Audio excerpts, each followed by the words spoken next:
Hello there. I hope you are doing fine, having a great time, and enjoying your life. As you might be aware, rebooted version of God of War has recently made its PC debut. Even though I have done a full playthrough on PS4 when it first came out in 2018, anyhow, even today, it managed to stir excitement within me, and therefore I purchased it on Steam. Yeah, I am one of those people. Anyway, as I was enjoying my second playthrough, it caught my attention that I have some new items in my inventory. When I checked it to see what's new, I saw that I had received 3 card drops from God of War, and there were buyers on the market willing to pay an alright amount of money for them. As you might have already guessed, I have sold them all, and with the amount I made, I went and bought Game Dev Tycoon. I did not have high expectations, I just wanted to see what it is and spend a couple of fun hours in there if possible. Maybe due to this modest perspective, at the end of my 12 hours playthrough, I have found it to be a game quite enjoyable. Firstly, I should warn you that this is not one of those micromanagement games with advanced mechanics that take you at least 25 hours to beat in your first playthrough. This is rather an easy to learn casual game with simple but fun mechanics. So, if you can curb your enthusiasm and keep your expectations at a reasonable level, you'll walk away satisfied, just like I did. According to my activity records on Steam, I have played it for 12 straight hours. I had 2 different playthroughs. First one lasted a couple of hours, then I unfortunately had to declare bankruptcy. I declare bankruptcy! Following that ill-fated event, I started to my second playthrough. So, judging by my experience, and also according to the data on howlongtobeat.com, it approximately takes you around 8 hours to reach the endgame. Nevertheless, you are allowed to keep on playing without starting a new save, so no need to worry on that part. Well, since Game Dev Tycoon does not offer a huge amount of content, I will try not to spoil your experience by giving you a detailed perspective. Instead, I'll try to focus on whether the game managed to deliver what's promised and how I felt during different stages of my playthrough. If you have watched the video I made on Besiege, you'll remember that I was not very happy with the extent of the tutorial in there. However, thanks to Greenheart Games, I have different feelings for the one in Game Dev Tycoon. Probably due to the fact that this one is a casual game, the whole playthrough feels like a tutorial.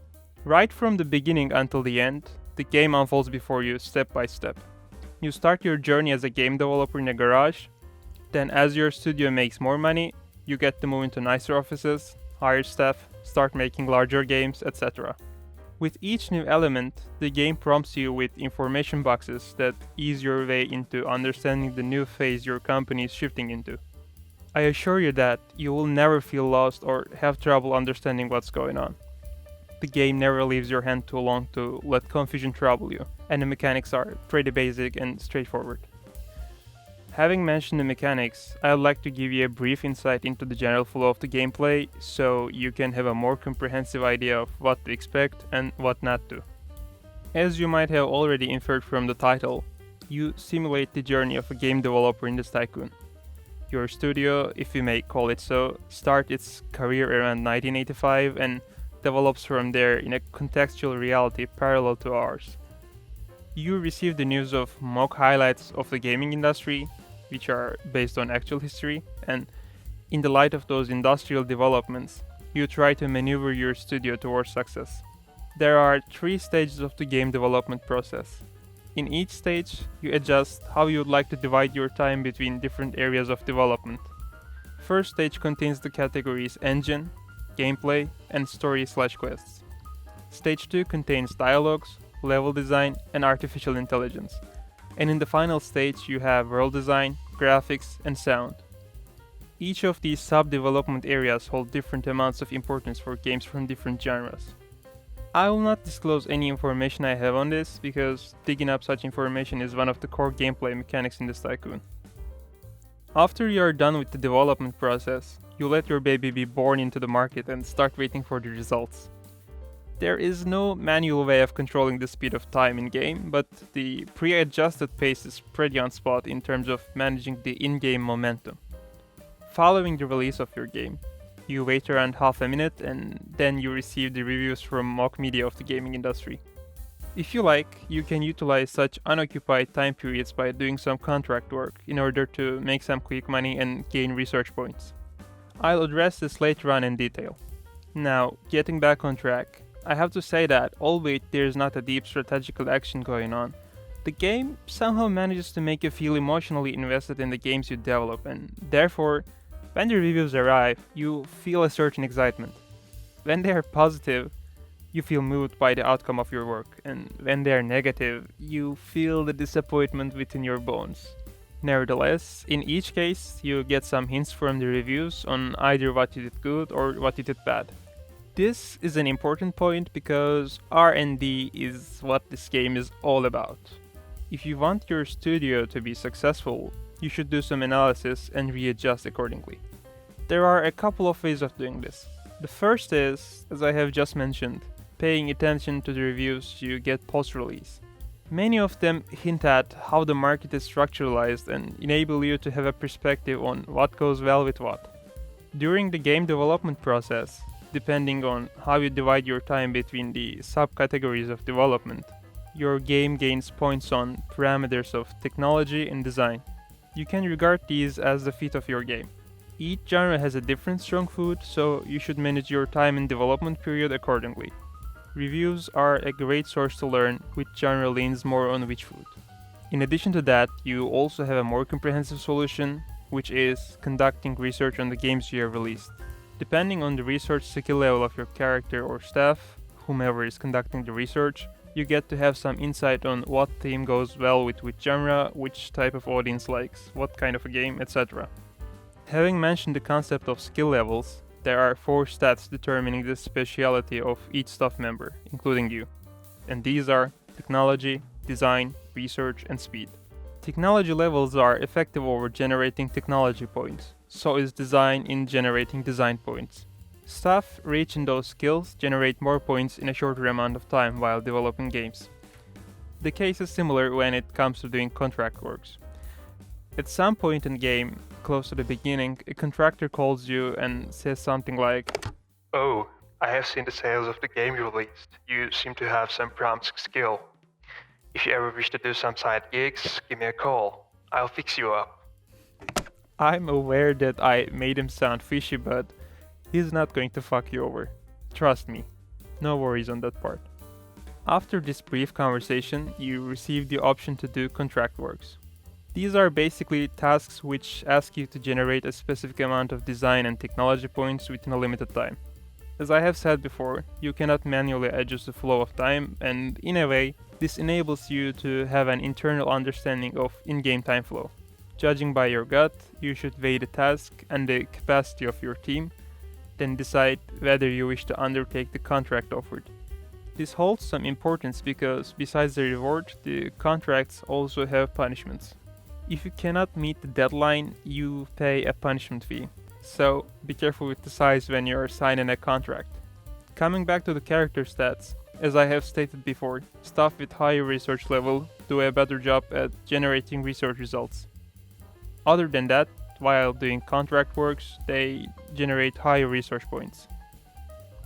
These points are like an in-game currency you use when you are going to conduct a research that aims to increase your capital. For instance, if you are to enroll any of your staff in a skill development course, you are asked to pay a fee in research points.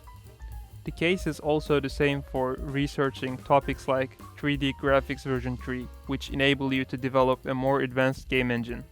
As your studio financially grows, new research topics get unlocked for you to conduct research on, and you get to utilize the knowledge you gain through that research for developing game engines with more advanced capabilities. Since each new engine comes with a development cost due to the features you equip them with, you may wish to create specialized engines in order to reduce cost. For instance, let's say that you have a new feature at your hand and that feature is only good for role-playing games. It's not a good idea to create a new engine with all the features you have at hand, since it will cost you an amount unnecessarily high.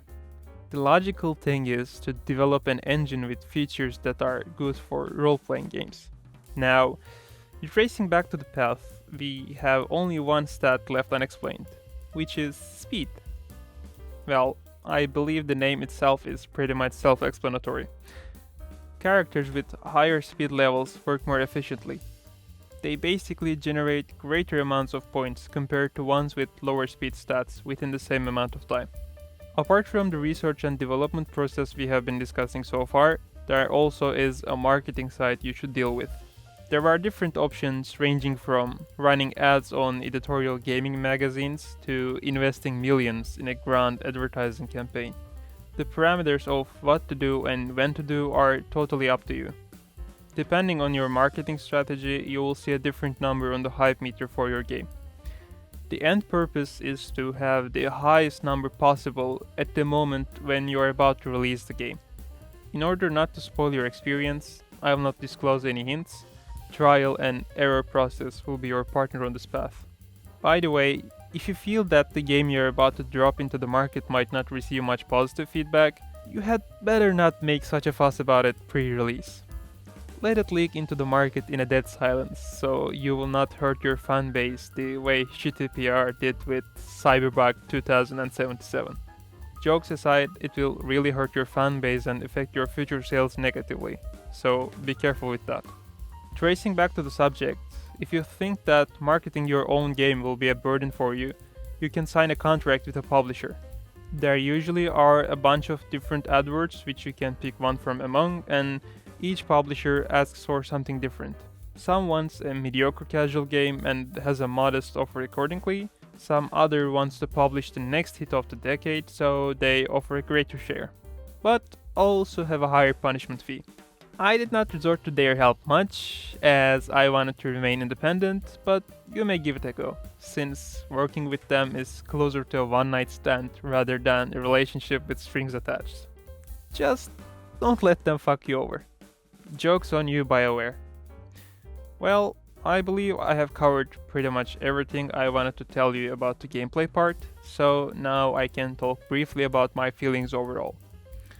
I think that Game Dev Tycoon offers everyone who enjoys playing video games a pleasant opportunity to take part in and witness the history of gaming industry. You get on a boat in 80s and get down from a ship around 2020. If you wish to get down, of course. After you reach the end game and arrive at the present day, the game stops prompting you with news about the gaming industry. However, you are not denied the option to keep playing and continue feeding your studio into an industrial monster. Throughout the 12 hours I have spent, I never felt bored thanks to the reason that the game continuously kept unfolding before me. Though, at the moment I reached at the end of the story, I lost my appetite for the game. It was as if I reached at some kind of post-orgasm state, which I assume we are all familiar with. Nonetheless, it left a sweet taste in my palate, and as you can see, I have found it to be worthy of preparing a video about. And that's why we have spent the last couple of minutes together. Well, as I have stated in the earlier parts of the video, if you can curb your enthusiasm and keep your expectations at a modest level, you should give Game Dev Tycoon a go. I can assure you that there are a couple of fun hours in there reserved for you, but if you are looking for something deep, I'm afraid you'll have to find another pond. Thanks for sparing your time and watching the video until the end. Please let me know what you think about the game in the comment section below, and do not forget to like and subscribe. Take good care of yourself. See you in the next video.